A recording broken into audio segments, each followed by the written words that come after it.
you can now launch a business sitting in your favorite pair of shorts in your living room while watching a sport game on TV. You can launch a business. You can launch an international business.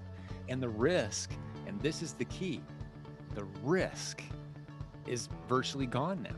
He has a business today of $15 million per year, working from home, just the way you said it, in his shorts. He's minted cash and he has no customers in India, and he's sitting in a small city selling online. Truth is, it's impossible to succeed in business without positively impacting the lives of countless other people around you. And to the degree that you understand that, and then you give yourself the freedom to build relationships and integrate that into your business plan, there's no stopping you.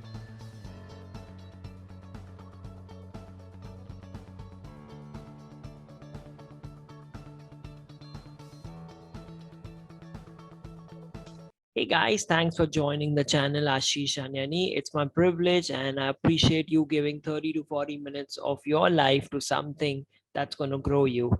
That's how I've grown. That's how, I've got everything in life that I have today, and I continue to expand and explode that in terms of business opportunities.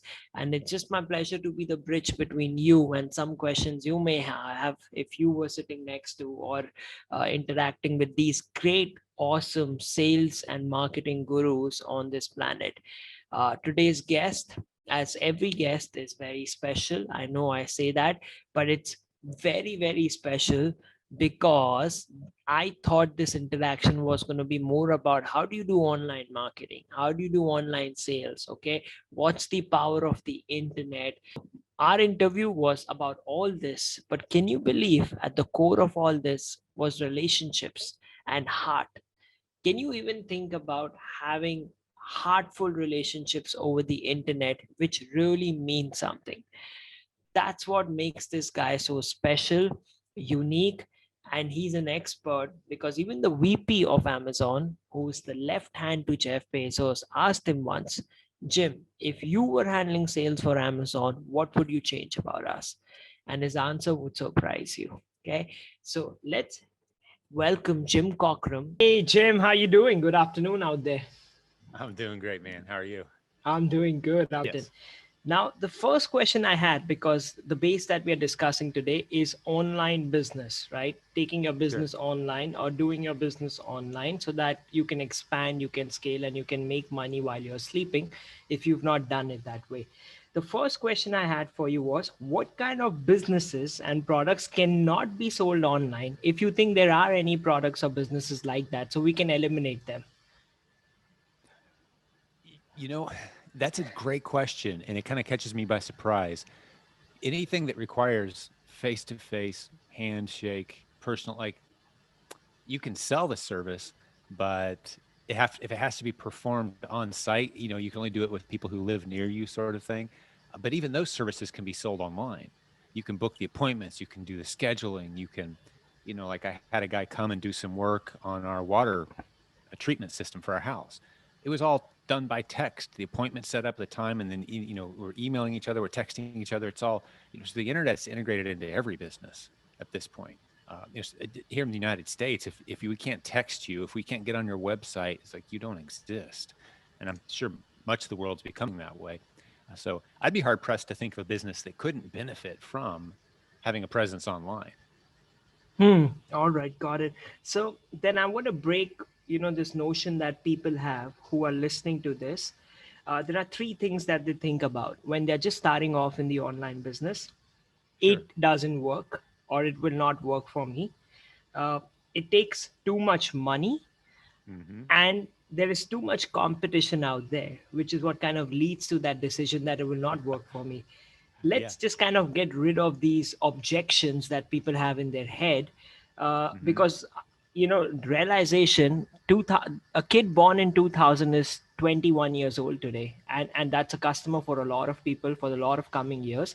And he was born in the age of iPhones, right? Apple came around in 2005 and 6. So that's your customer for a long period of time. Can you handle these objections before we come to how do we build a business online? Absolutely. And I've actually built most of my marketing efforts for my own business around answering those questions because they are very common. And I would add on, how can I make money online? That's kind of the overriding question that sums up the three questions you just asked me. Can I do this? Is it reasonable? Is it feasible? And then you start coming up with all the excuses in your head. Well, it's saturated. Maybe it works for other people, but it won't work for me. They're not telling me the whole story. There's some details. It's going to cost a lot of money to do this, I'm sure, right? And perhaps the place I'd like to start the best is to make sure we're all thinking from a proper perspective about the time we live in. You just mentioned, the unique time that we live in all of human history, all of recorded human history. If you wanted to start a business, it involved tremendous time, energy, risk, education, connections. And at the end of this 3 to 5 to 7 year journey, if all went well, you started marketing whatever this product was, and hopefully you made a profit. You were one of that lucky 5%, that fortunate 5% that actually survived those first few years, right? That's business for all of human history until about the early 90s. Something happened, and we're still figuring it out. But what happened from my vantage point is you can now launch a business sitting in your favorite pair of shorts in your living room while watching a sport game on TV. You can launch a business. You can launch an international business. And the risk, and this is the key, the risk is virtually gone now. Zero risk, right? Because you can test small. To me, that is the most powerful two-word phrase of the age we live in. Test small. You can go to any number of universities in the world and get a business degree, get your MBA if you want. And they're going to teach you the way the world worked in the 40s, 50s, 60s, and 70s. And they're going to teach you that you've got to raise a bunch of capital. You got to come up with a business plan. You got to surround yourself with a whole bunch of expensive people to make sure you don't make any mistakes, lawyers and accountants. And you got to get a facility and hire people and build your product and build your prototype. And some people try to translate that onto the internet. And they think that those are the rules you got to. Now, the rules of business have never changed. You've got to provide a valuable service or product to a customer who's willing to pay you for it, and you want them happy for having paid you for it. And you want to make profit. Your profit allows you to continue serving those customers. That's the rules of business that have always been in place. But the new rule that's in place now that didn't exist before is that two-word phrase, test small. So you can literally test one or two new business ideas every week for $5, $10, $50 maybe, but you're testing constantly. And we've even built our entire approach to selling online around what I call the inch deep, mile wide strategy, meaning I'm not going super deep on any one product, putting all of my hope in that one product, putting all my eggs in that basket, as we say here in the West. I'm not going to put all my eggs in one basket. Why not diversify? Because you can test small and diversify. And the other thing I'll say when people might ask one of the questions, the great questions you just said, can I do this? It seems saturated. There's so many people doing it. Here in the United States, this is an interesting statistic. 91% of all retail spending in the United States up until about 8 months ago was done traditionally. Get in your car, go to the store, buy stuff off a shelf. 91%.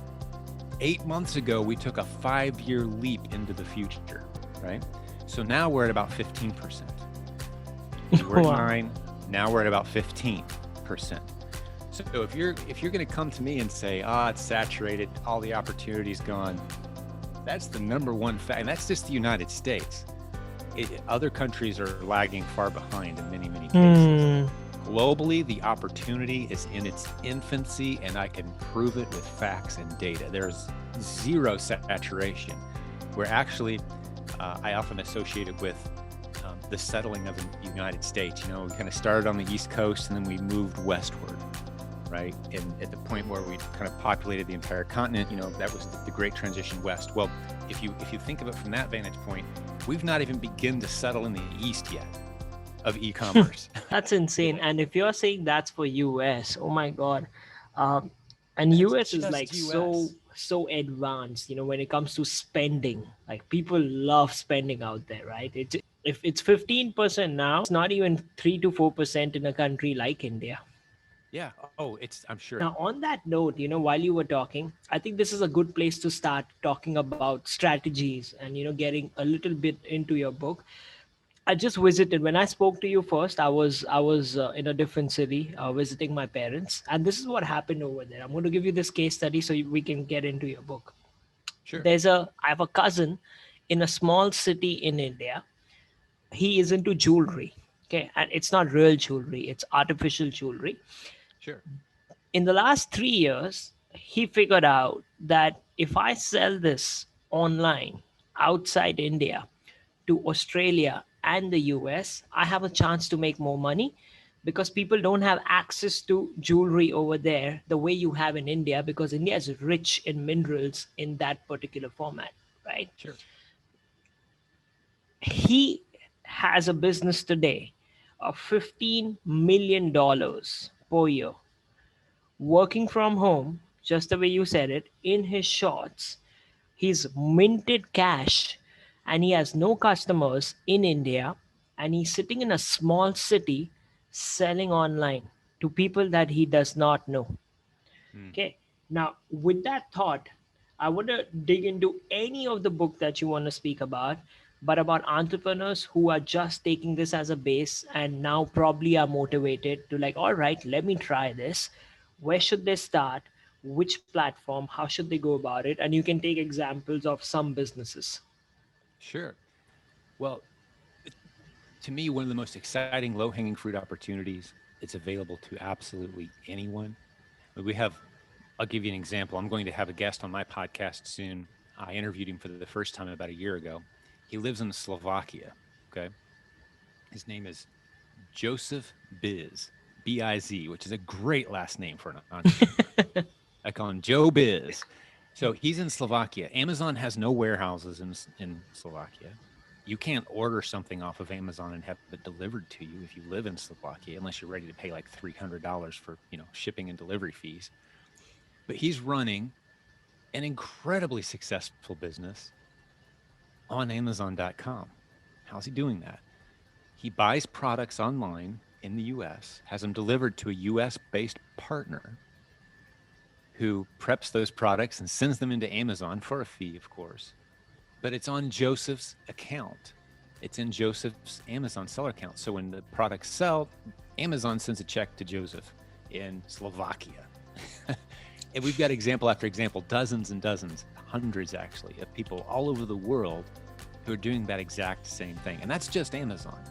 There's all kinds of other opportunities. And that's not even coming up with your own product. Like, did you say it was was it a relative, a brother-in-law? Yeah, my cousin. Cousin. He came up with his own unique product. He's dealing with hard products that he's having to find and source and sell, right? I'm talking about, in Joseph's case, and in the case of many others, you don't even need, let's go back to that inch deep, mile wide, meaning very diverse product selection. I'll sell whatever I can sell as long as it's going to make me reasonable profit and the customers are happy at the end of the transaction. If you have that approach, then there are literally hundreds of thousands of products you could get online right now, Ashish. Shop in the United States, any website you want. Have those products not delivered to you where you live. You don't want them shipping them over an ocean or flying in a plane to get to. Just have them delivered locally in the U.S. to a partner who preps those products and sends them into Amazon for you. In our community alone, there are literally thousands of people right now. We've got a 63,000 member Facebook group.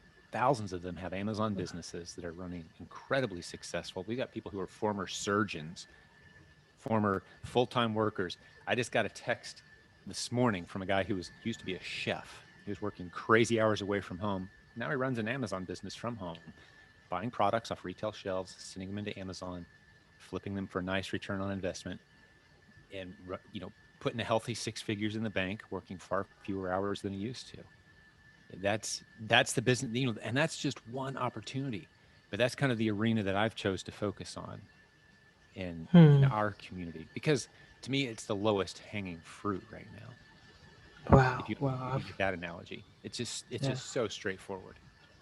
Okay, so if you can share three strategies with somebody just starting off, from different books, from different work that you've done, because I Yeah, know there's a lot, and people got to read the book. So if you can also recommend the first book they should read, but three sure. things that they can take away now in 2021 when we do this. Yes. Um, I'm not going to recommend one of my books. They're good. I need to update them. I've borrowed ideas and taken ideas from places that I've heard things. There's really no original content out there by anybody. Anyone who takes full credit for what they're teaching, they're just not being honest about who their mentors are. you know. So That's let a me give good you way some to put advice it. that's really. Let me give you some advice from me about some things I've learned from my mentors. Yes. First is, and this is vital. It's going to sound cliche when I say it, and I apologize, but it is truly one of the most powerful concepts. And I'll set it up this way. I got to speak at an event in Hong Kong, actually. It's been a little over a year ago. And I had my notes prepared and my slides prepared and my presentation prepared. But I'll always, before I speak, I'll always say a quick prayer and say, hey, God, guide me. I want to deliver maximum value to these people that I possibly can. I changed my whole presentation when I stepped on stage. I asked one simple question to the audience. I saw a raise of hands. I changed my whole presentation and I told them in about 45 minutes what I'm going to tell you in about 2 minutes right now. Okay. And hopefully start you on a journey towards incredible success. So the question I asked the audience was, how many of you in the past month have gotten on the phone or done a Zoom? I'm talking about get on the phone and speak to someone, not an email, not a text. Get on the phone and talk. How many of you have done that more than 10 times in the past month?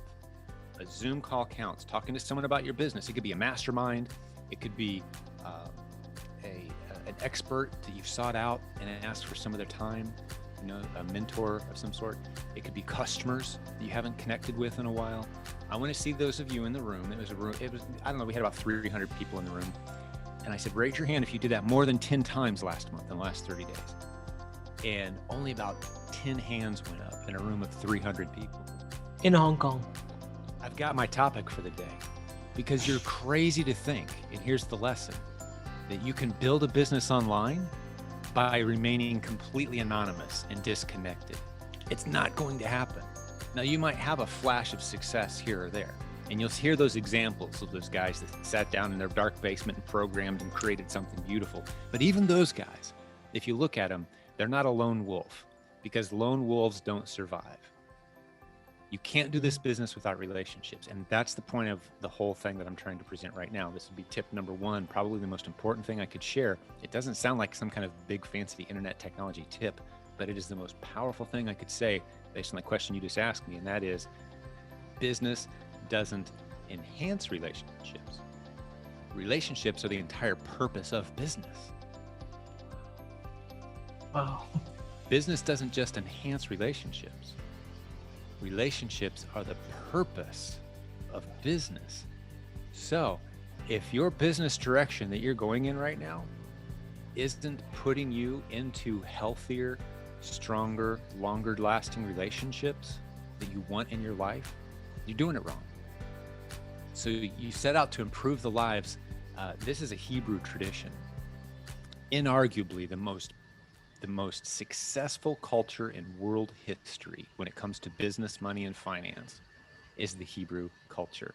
And once you eliminate all of the racist and illogical explanations for why you might think that's the case, you're only left with one conclusion. They're operating with a different rule book than the rest of us. And they are. Even the atheists, which most Jews and Hebrews are atheists, they don't believe there is a God, but they operate with this rule book. And that rule book says, I'm talking about the Bible, it says that the fundamental goal of business is relationships, meaning if you pursue relationships, you're going to succeed in business. If you pursue money, you're going to burn out relationships and you're probably going to fail. You might make some money, but you're certainly not going to have the same level of self-satisfaction for having arrived there. However, if you seek to serve others well and build relationships as you go and talk, not email, not text, not saying those things are bad, but I'm saying if that's the only way you communicate, you're losing out. And I took more time with that than I wanted to, but hopefully I drove the point home. Relationships are the reason business exists. How does Amazon or Flipkart do that? I love your question. And you know what, Amazon, I actually talked to a senior vice president at Amazon. This guy reports to Jeff Bezos. The other questions that he asked me, we had a great conversation over lunch, and he said, "You've got some interesting observations, Jim. So tell me, if we put you in charge of Amazon for a couple weeks and you could change anything, what would you change?" I thought, first thing I thought was, wow, a senior vice president of Amazon is asking me. Like, that's great. But I got to tell you, Ashish, if it had been an interview, I nailed it, man, because I knew instantly what I was going to say. And just like I launched into this topic with you, and you just asked a great question, by the way. Like if I could have handed you a question I wanted to be asked next, you just nailed it. Because on Amazon, just so everyone knows, one of the rules they have in place is, let's say I sell you something, Ashish. I don't get your contact information. You don't get mine. We have no way to communicate or connect except through Amazon's system, and it's very impersonal. We don't have a chance to build a relationship. And I told the senior vice president of Amazon, I said, hey, listen, if you want to blow this thing up even bigger than it is now, I'm talking about kick Facebook's butt, like, where everyone gathers socially in the United States on Facebook. You can take some of that territory if you want, because, and I told him what I just told you, relationships are the reason business exists. A transaction, check this out, Ashish, I'll make my point this way too. In Hebrew, a transaction is the beginning of a lifelong, mutually beneficial relationship. I'll Wow. repeat it because that's a beautiful concept. A transaction is the beginning of a mutually beneficial lifelong relationship. And I told the senior VP of Amazon that exact same thing. And he said, what? I've never heard of that. And I said, yes, it's 100% true. The most successful businesses in the world have been built, many of them on that very concept. And what does Amazon do? They say, okay, now that you guys have attempted to start a lifelong, mutually beneficial relationship, what are we going to do as a company? We're going to make sure you were never allowed to speak to each other. What? And the example I gave him was, just imagine some toy train collector, who gets on Amazon and he wants to buy his special whatever, geeking out over his toy trains, model trains. And he's buying it from another model train geek who's like the king of selling model train parts to model train geeks. And you're saying these guys aren't allowed to talk to each other? You should be charging money. And I said, here's your income opportunity. Charge money to the king of model toy trains who sells all these parts. Charge him money to start a community on your platform, because transactions are the start of a mutually beneficial lifelong relationship. If these people gather, they're going to know, like, and trust each other. They're going to spend money with each other. They're going to build new businesses on your platform. But right now, you're telling them they're not even allowed to speak to each other. So is Amazon a perfect forum for doing what I'm talking about?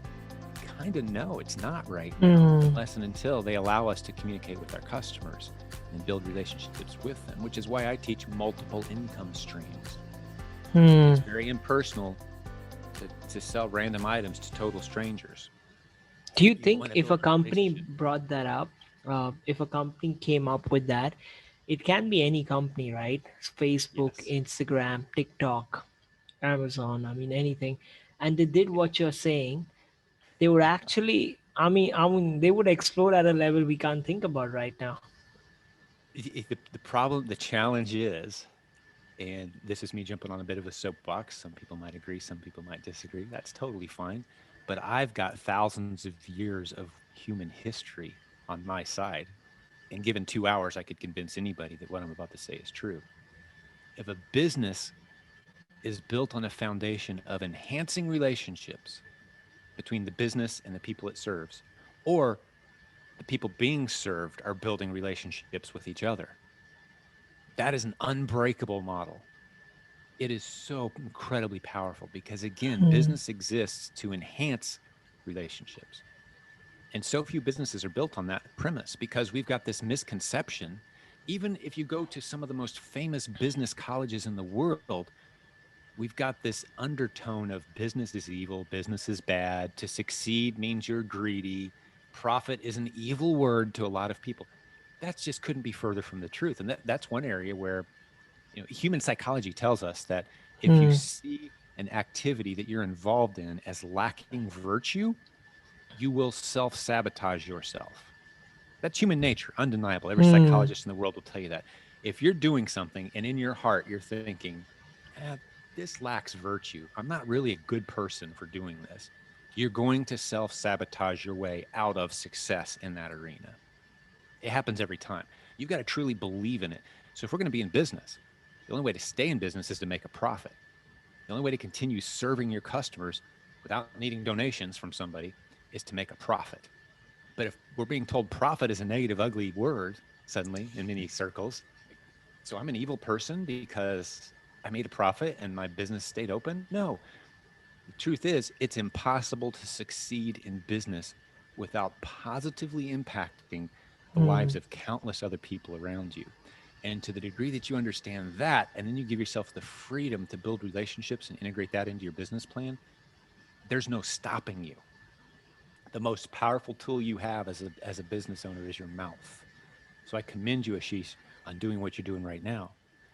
Using your mouth, using your voice to build and enhance relationships is the most powerful tool you have at your disposal.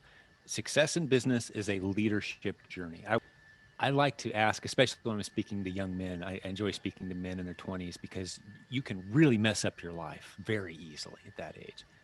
But you can set yourself on an incredible course at that age as well. So one of the questions I like to ask them, I build it on this premise, Ashish, I say, I can tell you where you will be when you're 50 with extreme accuracy if you'll just tell me, answer a handful of questions for me.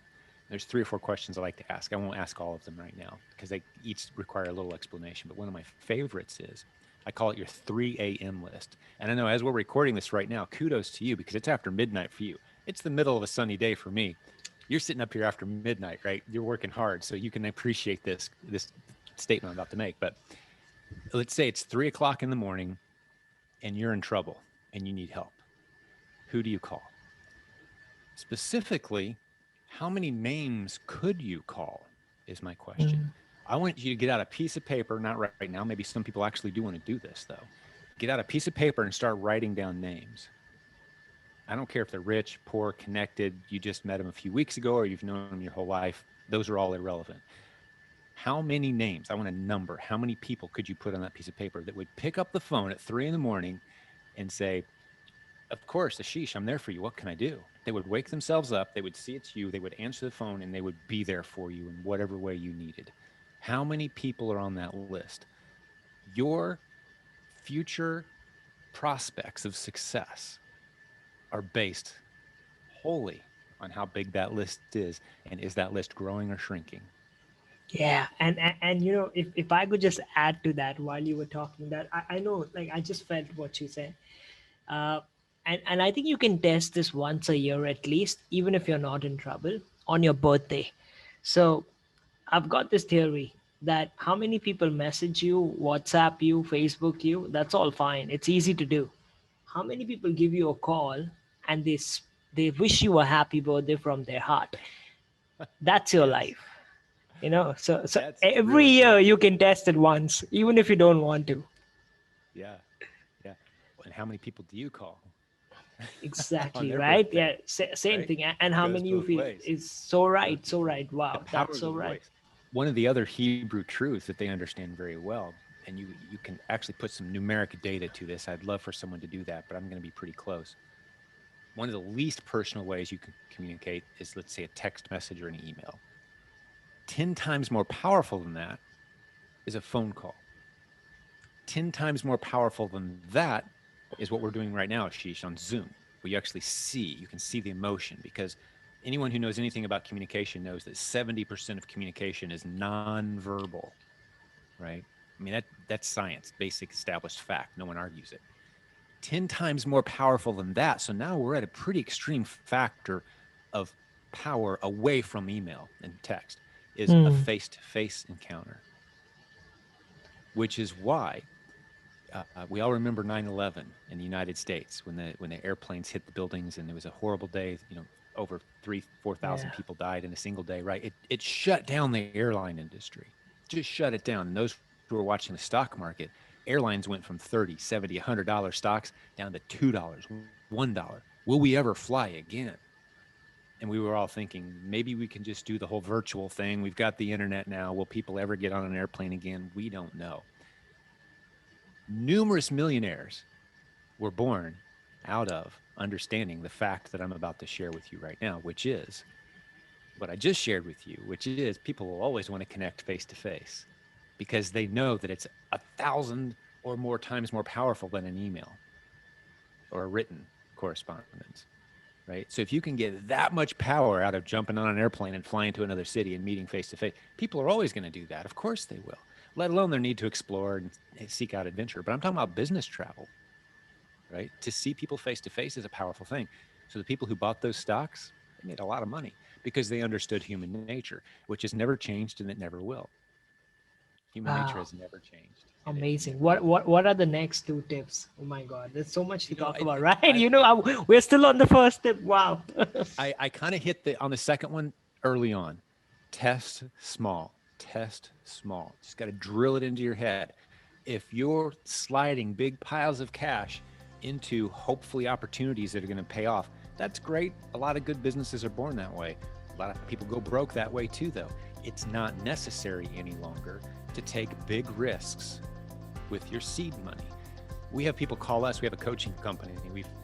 We've coached 7,000 people over the last 15, 16 years on e-commerce. And it's very common for them to call us and say, hey, I want you to coach me. I've got about $300,000 to work with. What can we do here? And we say, well, the first thing you're going to do is not touch the $300,000. We've got nothing for you because we start everybody the same. You're going to spend a few dollars here and there. You're going to test a few ideas. When one of those ideas starts to work, you're going to spend a little bit more money, but you're going to be operating on a 100% positive ROI basis from day one because testing small is now an option. And no one can talk me out of why that isn't the best option for anybody, regardless of how much money they have. If you want to take, risky investments and jump off into different areas and do things, that's great, but that's not what we teach here because it's no longer necessary. So the person with a bunch of money has no advantage over the person with just a little bit of resources. It's the trajectory that matters. What direction are you going? Not how much money you have to start with. So that maybe addresses some of the early questions you even asked me, like, who can do this? Well, anybody can. We've got a lady in our community who wrote a book. It's on Amazon. It's called From Homeless to Homeowner by From Carolyn homeless to McFall. homeowner. From Okay. Homeless to Homeowner, okay? Carolyn McFall. Check this out. She was on the run from an abusive spouse with her kids in an abused woman's shelter. On the run, because this guy was after her. That's when she launched her business online. She had no resources. She was scared. She was alone. She had no income. She discovered e-commerce. She discovered at first eBay. Then she jumped into our community and our Amazon training. Now she's one of our leaders in our community. She's spoken on the stage. She's got a home. We celebrated with her when we saw the picture of her home. Her special needs daughter, who finally had the caretaking dog that she needed, to be able to cope with some of the challenges she has. She bought her this, awesome trained dog. She's got money now. She has resources now. She's doing life in a beautiful way now. Which tells me, if she can do this, you can too. How many of us are in that difficult of a position with our life where we can't, the biggest sacrifice a lot of us have to make is a little less Netflix next week, like, I don't have the time. Well, how much TV are you watching? How much Netflix and YouTube entertainment? How much scrolling on Instagram are you doing? Take Instagram off your phone, unless it's part of your business and it's making you money. Take off some of these social apps and focus in. I call it that period. And let's make this the third tip. Any business, anything worth doing in life is going to require sacrifice and effort. Businesses especially, you're going to go through a period of intense focused effort. You're going to make sacrifices. It's going to hurt. You're going to have to warn your spouse and kids possibly, like, I'm going to be a little bit of a different person for the next 2 months, maybe 3. It's an experiment. And if it doesn't go well, I'll be back to being who I was. If it goes well, I'll be back to being better than who I was. But I need a period of intense focused effort. I'm going to live, eat, breathe, and sleep and sacrifice to make this happen. It's not sustainable. You can't do that forever. Hmm. Weightlifters will tell you, you can't work out every day intense. You need that rest. You need that downtime, but you can do it for a short period of time, and you can get intense and focused and get in there and make it happen. Like, I would much rather write a book in 2 weeks of intense focused effort versus 3 years of visiting it from time to time and forgetting where I left off and wondering if I'm still passionate about it or not. Get in there and get it done, get it launched. So that would be a good third tip, I think. A good friend of mine, actually, an author who I've referenced a couple times here without crediting, I probably should mention his name. His name's Daniel Lapin, Lapin. He's an Orthodox Jew, and he understands the Hebrew culture, which I've drawn so many lessons from as far as applying to real world business decisions. And when asked what his number one tip is for success in life, I love his answer. It seems very cliche at first, but the more you think about it, it's very deep. He says the number one rule for success, and this will end our tips here, but is to do what must be done when it must be done. And that sounds simple, but most people don't get there. We Hmm. procrastinate, we delay, we get distracted. We call it shiny object syndrome. Someone launches a new exciting course and we'll jump over there, and a new conference. Oh, I want to go to that one. And then a new book. Oh, I got to read that. It is bouncing around from idea to idea, filling your head with all these random jumbles instead of going into that period of intense focused effort, doing what must be done when it must be done to make a success out of a model that works. You just haven't buckled down and did it yet. Don't buy into the lie that says you can succeed without work. Everyone that you've mentioned, these success stories, I guarantee you they had stay up past midnight days like you're doing right now, Ashish. Stay up late, get up early, do stuff you don't want to do, but you're doing it because it needs to be done to get me where I need to go. Yeah. In the real world, blood, sweat, tears, sacrifice, hard work, working on your leadership skills, doing things you're not comfortable doing, using your mouth to lead and to speak and to create content even when you don't want to. Those are the things that lead to success, long term, sustainable success. Yeah. Wow. I want to ask you one thing, but before we end the interview, but I think you got this realization back to me. I just want to share it. Uh, when I was in my late teens and early 20s, I'm 33 now in April. Uh, uh, Everybody told me you're going to be great. You're so talented everywhere you went. And that kind of gave me that confidence that, yeah, I'm going to make it one day.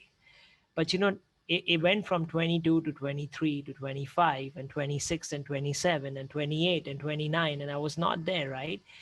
uh, and it got me to tears because I realized that they did not really mean it, and if they meant it, I did not really live up to that expectation. And it was that moment that procrastination added up to my life, right?